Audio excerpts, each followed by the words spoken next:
Our next best handling competitor is a serious ringer, Dodge's Viper ACR. That stands for American Club Racer. It's Dodge's racer for the road. It has the standard horsepower and torque, but it's 40 pounds lighter than the normal Viper thanks to the forged wheels. It's got Michelin Pilot Cup Sport tires, Stop Tech brakes, and that aerodynamic stuff you see there adds 1,000 pounds of downforce at 150 miles an hour.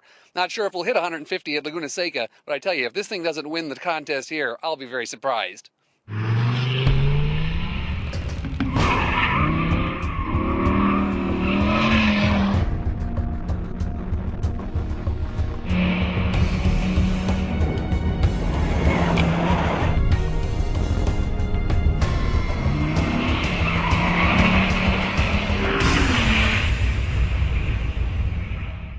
All right, Randy, you've just driven the most powerful car here, the Dodge Viper ACR, 600 horsepower V10, driving those rear wheels, Michelin Cup tires, basically a race car for the street. What did you think?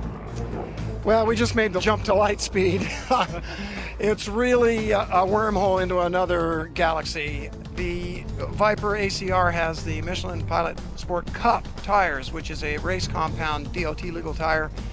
And on top of everything else that Viper can do, it just raised the limits of the braking and the cornering an entire dimension. That car is a tremendous amount of fun. One thing I noticed is it was geared really tall. Here at Laguna Seca, it's not a really fast corner track, but I was using second gear most places where I normally use third.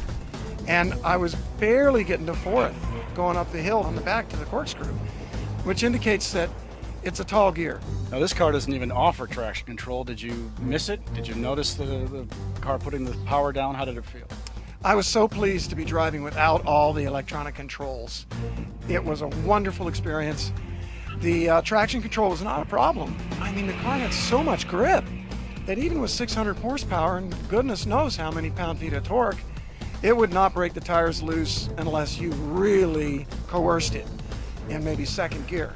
The ACR package actually helps wrap a little more grip around the incredible capabilities of a street Viper.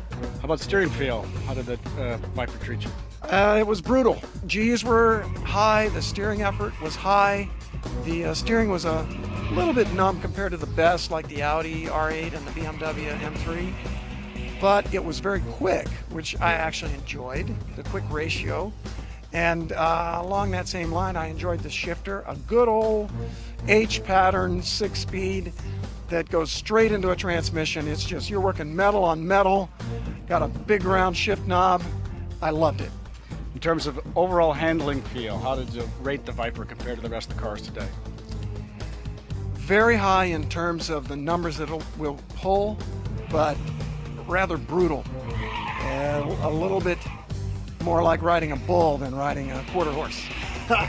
And I mean, if the Audi R8's a thoroughbred, this thing is a bull with a rope through its mouth. And really entertaining and just so satisfying, but a handful. You had better know what you're doing or be darn careful if you're going to try to drive a Viper ACR at its limit. Great. Thank you, Randy.